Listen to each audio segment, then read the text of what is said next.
नमस्कार प्यारे साथियों, आप सभी बच्चों का एक बार फिर से स्वागत है रुचि बिहार क्लासेस में। आज की क्लास में मैं आप सभी को बताऊंगा सोशियोलॉजी यानी कि समाजशास्त्र में कैसे आप 90% मार्क्स हासिल कर सकते हो, और साथ ही में ये भी बताऊंगा कि सोशियोलॉजी का आप सिलेबस कैसे कंप्लीट करोगे जिनसे आप सभी का 90% मार्क्स आ सकता है। तो अगर आपको सोशियोलॉजी यानी कि समाजशास्त्र में 90% मार्क्स चाहिए 2027 के बोर्ड एग्जाम में, तो इस वीडियो को आप पूरा देख लो। मैं 100% गारंटी के साथ कहता हूँ आप 90% तो क्या 95% मार्क्स भी हासिल कर लोगे। ठीक है, तो चलिए हम सभी क्लास को शुरू करते हैं। आगे बातचीत हम सभी क्लास में ही करेंगे। अप्रैल से पढ़कर, ठीक है, अप्रैल से पढ़ करके सोशियोलॉजी में 90% मार्क्स क्या सच में लाया जा सकता है? तो इसका जवाब है हाँ मेरे भाई। ठीक है, मैं क्या बोल रहा हूँ सबसे पहले आप सभी मेरी बातों को ध्यान से सुनो। ठीक है, यहाँ देखो मैं आप सभी को आज के क्लास में क्या क्या बताऊंगा, जरा आप सभी ध्यान से सुनिएगा। ठीक है, सोशियोलॉजी का पूरा सिलेबस कैसे कंप्लीट करना है, ठीक है, और 90% मार्क्स कैसे लाना है हम सभी को 2027 के बोर्ड एग्जाम में। ठीक है, और आज की क्लास में मैं आप सभी को 50 VBI ऑब्जेक्टिव क्वेश्चन भी दिखाऊंगा जो 2027 बोर्ड एग्जाम के लिए इंपॉर्टेंट होगा। ठीक है, इंपॉर्टेंट नहीं मोस्ट इंपॉर्टेंट होगा। ठीक है, तो सबसे पहले मैं आप सभी को 50 VBI ऑब्जेक्टिव क्वेश्चन दिखाता हूं। मैं बीच में कहीं पर बता दूंगा कि आप कैसे 90% मार्क्स हासिल कर सकते हो और पूरा सिलेबस आपका कैसे कंप्लीट होगा। ठीक है, तो वीडियो में आप सभी बने रहिएगा। चलिए शुरू करते हैं। देखो सबसे पहला क्वेश्चन क्या है, क्वेश्चन को आपको ध्यान से देखना है। ठीक है, जिस भी क्वेश्चन का आपको उत्तर मालूम हो उनका कमेंट कीजिएगा आप सभी। ठीक है, जैसे मान लो 1 नंबर का क्वेश्चन क्या है, यहाँ देखो। देखिए सबसे पहला क्वेश्चन है, भारतीय समाज कितने आश्रमों में विभाजित था? क्वेश्चन को फिर से पढ़ो, भारतीय समाज जो है कितने आश्रमों में विभाजित था? अगर आपको इस क्वेश्चन का सही जवाब मालूम है तो आप सभी कमेंट कर देना। ठीक है, अगर मालूम नहीं है तो क्या करोगे, आप सभी अपने कॉपी में नोट कर लो मेरे भाई, नोट कर लो। ठीक है, आगे वीडियो में यही सब बातें बताऊंगा। चलो, भारतीय समाज कितने आश्रमों में विभाजित था? मोस्ट इंपॉर्टेंट क्वेश्चन है 2027 बोर्ड एग्जाम के लिए। ठीक है, चलो देखो इस क्वेश्चन का सही आंसर है ऑप्शन नंबर बी 4। ठीक है, भारतीय समाज कितने आश्रमों में विभाजित था? 4 आश्रमों में विभाजित था। याद हो गया आप सभी को, भारतीय समाज कितने आश्रमों में विभाजित था? 4 आश्रमों में विभाजित था। बस ध्यान से आप सभी देखते जाओ, वीडियो में ही सब कुछ याद हो जाएगा आप सभी को। ठीक है, चलिए 2 नंबर में सोशियोलॉजी यानी कि हम सभी आज की क्लास में क्या पढ़ाई कर रहे हैं, सोशियोलॉजी का ही। ठीक है, और समाज शास्त्र उनका हिंदी नाम है। शब्द की उत्पत्ति किस वर्ष हुई थी? बहुत ही इंपॉर्टेंट क्वेश्चन है मेरे भाई। देखो अगर आपको नहीं मालूम है तो आपको याद रखना है 1838 में। ठीक है, 1800, यहाँ देखो मैं आप सभी को लिख देता हूँ ताकि आप सभी को अच्छा से याद हो जाए। ठीक है, देखो सोशियोलॉजी यानी कि समाजशास्त्र की शब्द की उत्पत्ति किस वर्ष हुई थी? तो 1838 में हुई थी। ध्यान से देखते जाओ और याद करते जाओ। ठीक है, चलिए भारत में पहली बार जनगणना कब हुई थी? बहुत ही इंपॉर्टेंट क्वेश्चन है ये सभी क्वेश्चन। तो 3 का सही जवाब है ऑप्शन नंबर बी 1872 में। ठीक है, ध्यान से देखते जाओ मेरे भाई। ठीक है, भारत में पहली बार जनगणना कब हुई थी? 1872 में हुई थी। ठीक है, देखो मैं आप सभी को ये बताता हूँ पहले कि कैसे आप सिलेबस कंप्लीट करोगे। ठीक है, देखो सिलेबस आप सभी कैसे कंप्लीट कर सकते हो। 2027 बिहार बोर्ड एग्जाम को लेकर मैं सोशियोलॉजी यानी कि समाजशास्त्र का जितना भी objective question and subjective question का वीडियो लेकर आऊँगा। आप सभी को एग्जाम में पूछेगा क्या सोशियोलॉजी में? Objective question, subjective question.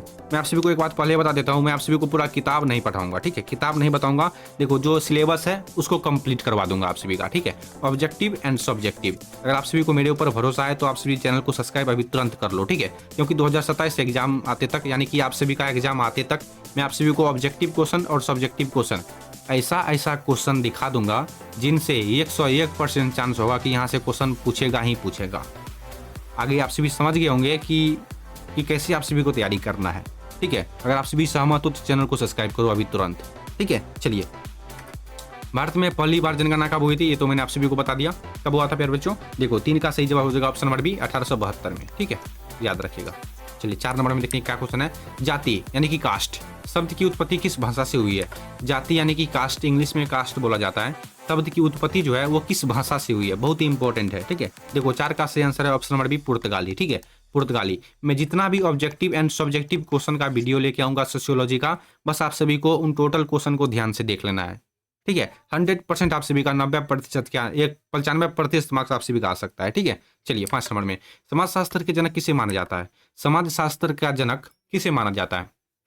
तो 5 का सही आंसर है ऑगस्टन कॉमेट। ठीक है, कॉमेट ऑप्शन नंबर बी यहाँ पर सही आंसर है ऑगस्टन कॉम्टे। ठीक है, सॉरी कॉम्टे लिखा हुआ है। समाजशास्त्र के जनक किसे माना जाता है? तो ऑगस्टन कॉम्टे को। ठीक है, 6 नंबर में हिंदू विवाह कानून किस वर्ष पारित हुआ था? हिंदू विवाह कानून जो है किस वर्ष पारित हुआ था? तो 6 का सही जवाब है ऑप्शन नंबर सी 1995 को, ठीक है, सॉरी 1955 को।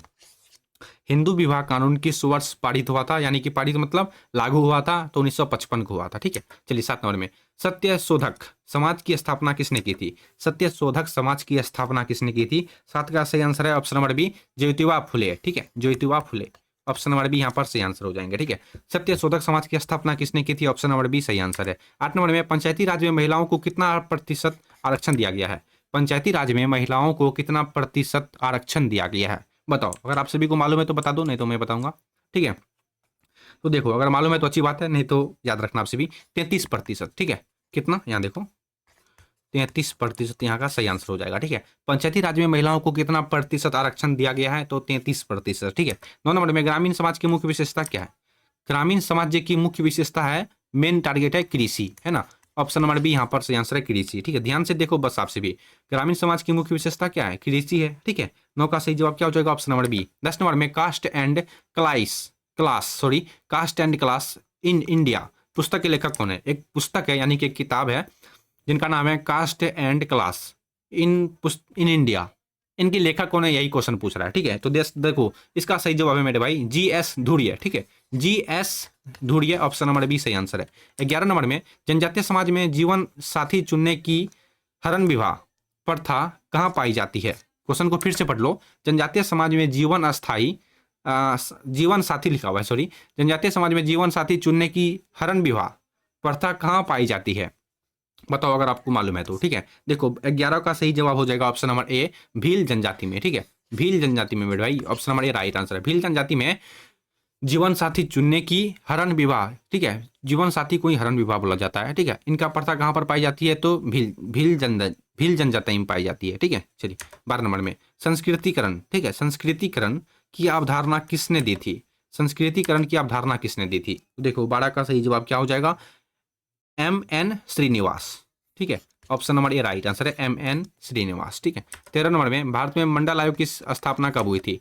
भारत में मंडल आयोग की स्थापना कब हुई थी? तो यहाँ पर राइट आंसर क्या हो जाएगा? 1979, ठीक है, 1979, याद रखिएगा आप सभी। भारत में मंडल आयोग की स्थापना कब हुई थी? 1979 को हुई थी, ठीक है। 13 का सही जवाब ऑप्शन नंबर बी होगा। 14 नंबर में, नातेदारी के कितने मुख्य प्रकार होते हैं? नातेदारी के मुख्य कितने प्रकार होते हैं, यही क्वेश्चन है। तो देखो, option number A right answer है, 2 प्रकार होते हैं, ठीक है, option number A right answer हो जाएगा। बस आपसे भी ध्यान से देखते जाओ, एग्जाम में यही सब क्वेश्चन बार बार पूछा जाता है, ठीक है। चलिए, भारत में सबसे बड़ा भाषाई समूह कौन सा है? भारत में सबसे बड़ा भाषाई समूह कौन सा है? तो इंडो आर्यन, भारतीय आर्य जिसको बोला जाता है, ठीक है, ऑप्शन नंबर सी यहाँ पर सही आंसर हो जाएंगे। 16 नंबर में, मिड डे मील यानी कि दोपहर का भोजन योजना की शुरुआत किस राज्य से हुई थी? बताओ। देखो, 16 का सही जवाब हो जाएगा तमिलनाडु से। कहाँ से? तमिलनाडु से, ऑप्शन नंबर सी सही आंसर है, ठीक है। चलिए 17 नंबर में, दहेज निरोधक अधिनियम किस वर्ष पारित किया गया, यानी कि लागू किया गया? देखो, आपको याद रखना पड़ेगा, अगर आपको नहीं मालूम है तो 1961 में, ठीक है, 1900, यहाँ देखो मैं आप सभी को लिख देता हूँ, 1961 में दहेज निरोधक अधिनियम कानून लागू किया गया था, ठीक है। चलिए, आधुनिक भारत में सामाजिक परिवर्तन का मुख्य कारण क्या है? आधुनिक भारत में सामाजिक परिवर्तन का मुख्य कारण क्या है? तो 18 का सही जवाब है ऑप्शन नंबर डी, उपयुक्त सभी हो जाएगा। औद्योगिकरण भी है, नगरीकरण, पश्चिमीकरण, ठीक है, ऑप्शन नंबर डी यहाँ पर सही आंसर है, ठीक है। पानी पीने दो मेरे को, तब तक आपसे भी लाइक कर देना जितने बच्चे वीडियो को लाइक नहीं किए हो, ठीक है। चलिए, मैं आप सभी को बता देता हूँ अब कि कैसे आप चलिए, मैंने तो आप सभी को बता दिया कि सिलेबस आप सभी का कैसे कंप्लीट होगा, ठीक है, और 90% मार्क्स आप कैसे लाओगे।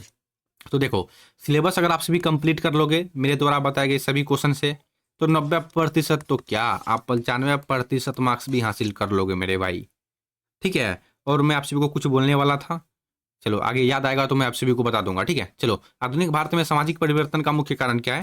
तो मैंने आप सभी को बता दिया, यहाँ पर हो जाएगा ऑप्शन नंबर डी, ठीक है। चलो 19 नंबर में, हरित क्रांति का सबसे अधिक प्रभाव किस फसल पर पड़ा? हरित क्रांति का सबसे अधिक प्रभाव जो है वो किस फसल पर पड़ा था? तो 19 का सही जवाब है ऑप्शन नंबर बी, गेहूं पर, ठीक है, ऑप्शन नंबर बी। 20 नंबर में, निम्न में कौन एक अवर्जित दर्जा है? अवर्जित, बताओ, 20 का सही जवाब क्या होगा? जी, जाति, ठीक है, जाति एक अवर्जित दर्जा है मेरे भाई, ठीक है, option number A right answer है। 21 नंबर में, ब्राह्मण समाज के संस्थापक कौन थे? ब्राह्मण जो समाज है उनके संस्थापक किसे माने जाते हैं? तो 21 का सही जवाब है ऑप्शन नंबर बी, राजा राम मोहन राय को, ठीक है, ऑप्शन नंबर बी हो जाएगा सही आंसर। 22 नंबर में, संयुक्त परिवार की कौन सी मुख्य विशेषता है? संयुक्त परिवार की कौन सी मुख्य विशेषता है? तो 22 का सिंपल सा आंसर है ऑप्शन नंबर ए, बड़ा आकार, ठीक है। संयुक्त परिवार का की मुख्य विशेषता क्या है? बड़ा आकार है, ठीक है। Option number A right answer है। 23 नंबर में छुआछूत यानी कि अस्पृश्यता का अंत संविधान के किस अनुच्छेद के द्वारा किया गया है? छुआछूत का अंत संविधान के किस अनुच्छेद द्वारा किया गया है? तो देखो 23 का सही जवाब क्या हो जाएगा? ऑप्शन नंबर सी होगा, अनुच्छेद 17, ठीक है। 23 का सही जवाब क्या होगा? 23 का सही जवाब हो जाएगा ऑप्शन नंबर सी, अनुच्छेद 17 के तहत, ठीक है। चिपको आंदोलन का संबंध किससे था? चिपको आंदोलन का संबंध वृक्षों की कटाई रोकने से था, ठीक है। ऑप्शन नंबर बी यहाँ पर सही आंसर हो जाएंगे। डेमोग्राफी, ठीक है। डेमोग्राफी शब्द का प्रयोग सबसे पहले किसने किया था? डेमोग्राफी शब्द का प्रयोग सबसे पहले किसने किया था जी मेरे भाई? ऑप्शन नंबर बी एसिले गुइलाई, ठीक है, गुइलाई। ऑप्शन नंबर बी यहाँ पर सही आंसर हो जाएंगे। 26 नंबर में भारत के किस राज्य में साक्षरता दर सबसे अधिक है? साक्षरता दर सबसे अधिक है, तो 26 का सही आंसर है ऑप्शन नंबर सी, केरल, ठीक है। इस क्वेश्चन का कहने का मतलब है भारत का ऐसा कौन सा राज्य है जहाँ के सबसे ज्यादा लोग पढ़े लिखे हैं? तो केरल के, ठीक है। चलिए, यहाँ की महिला बहुत ज्यादा पढ़ी लिखी है। बहुपति विवाह किस जनजाति में पाया जाता है? बहुपति विवाह जो है वो किस जनजाति में पाया जाता है? तो 27 का सही जवाब ऑप्शन नंबर ए, टोडा और खास, टोडा और खस। Option number A right answer है। 28 नंबर में वर्ग किस प्रकार की व्यवस्था है? वर्ग किस प्रकार की व्यवस्था है? तो 28 का सही जवाब हो जाएगा ऑप्शन नंबर बी, खुली व्यवस्था, ठीक है। Option number B right answer है। 29 नंबर में राष्ट्रवाद का अर्थ क्या है? राष्ट्रवाद का अर्थ है सामान्य भौगोलिक पृष्ठभूमि और एकता की भावना। ऑप्शन नंबर सी यहाँ पर राइट आंसर हो जाएंगे, ठीक है। ध्यान से देखते जाओ, एग्जाम में भी आप सभी को ऐसा ही ऑप्शन दिखाई देगा। भारत में नगरीकरण के बढ़ने का मुख्य कारण क्या है? भारत में नगरीकरण के बढ़ने का मुख्य कारण है गांव में रोजगार की कमी और शहरों में बेहतर सुविधाएं, ठीक है। भारत में नगरीकरण के बढ़ने का मुख्य कारण क्या है? नगरी अभी जो शहर जितना विकसित हो रहा है, इसका कारण क्या है? गांव में रोजगार की कमी, गांव में किसी तरह का तो काम है ही नहीं, कोई दूसरा, कोई दुबई जाता है, कोई विदेश जाता है, कोई पंजाब तो कोई हरियाणा, ठीक है।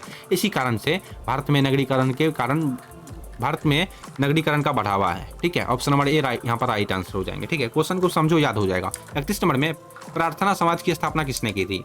31 नंबर में जो क्वेश्चन है, प्रार्थना समाज की स्थापना किसने की थी? और इस क्वेश्चन का सिंपल सा आंसर है आत्माराम, ठीक है, Atmaram Pandurang. Option number B यहाँ पर सही आंसर है।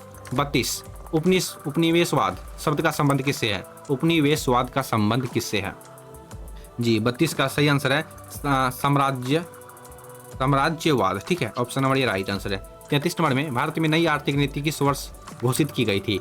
भारत में नई आर्थिक नीति किस वर्ष घोषित की गई थी? 33 का सही आंसर है ऑप्शन नंबर सी, 1991, ठीक है, 1991 में। अब देखो 34 नंबर में स्त्री पुरुष तुलना नामक पुस्तक किसने लिखी थी? एक बुक है, किताब है, स्त्री पुरुष तुलना, वह किसने लिखी थी? यही क्वेश्चन पूछ रहा है, ठीक है। तो आपको जवाब देना है, तो ऑप्शन नंबर बी यहाँ पर सही आंसर है, ताराबाई निस्दे, ठीक है, निस्दे। Option number B right answer है। 35 नंबर में किस वर्ष भारतीय राज्यों का पुनर्गठन भाषा के आधार पर किया गया?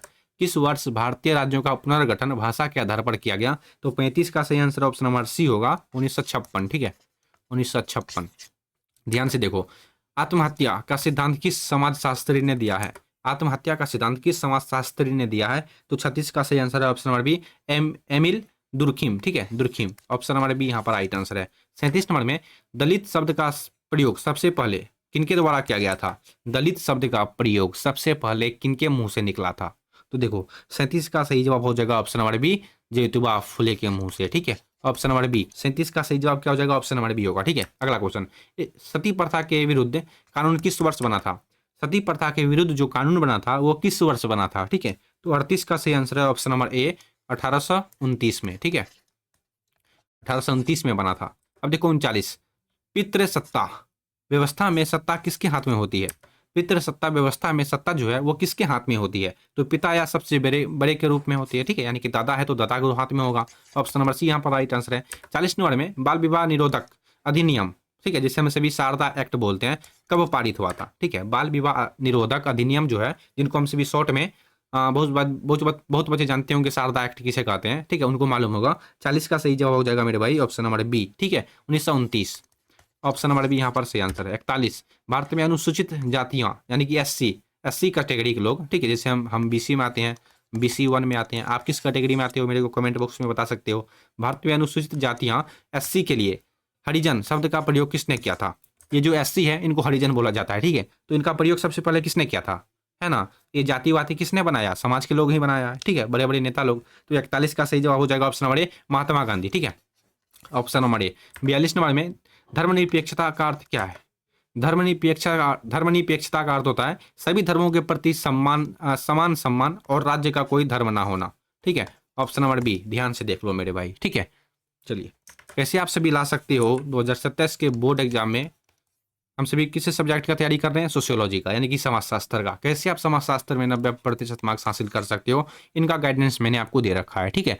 आप देखो, आप सभी टेलीग्राम चैनल को जरूर ज्वाइन कर लेना, वहाँ पर आप सभी को अपडेट मिलेगा कि कब क्लास होगा, कब क्लास नहीं होगा, ठीक है। अगर आप सभी को कहीं पर भी किसी भी तरह का डाउट हो रहा है, कोई भी क्वेश्चन पूछना है, तो आप हमें इंस्टाग्राम पे पूछ सकते हो, ठीक है। इंस्टाग्राम का भी लिंक आपको डिस्क्रिप्शन में मिल जाएगा, जाकर के फॉलो कर लेना, ठीक है। और सब कुछ जो क्वेश्चन पूछना है आप पूछना, सब क्वेश्चन का आपको रिप्लाई मिलेगा। बस 1-2 मिनट के अंदर आप सभी को रिप्लाई मिल जाएगा, ठीक है, क्योंकि फ्री तो रहता नहीं हूँ।